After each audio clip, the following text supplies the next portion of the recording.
the snake's deadly venom.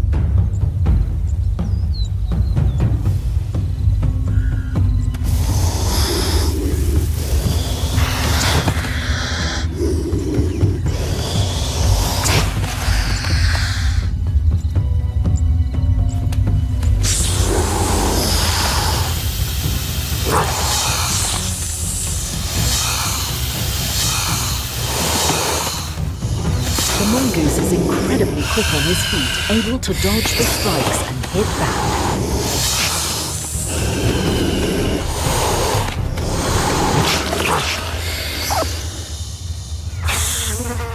Eventually, the cobra gives in.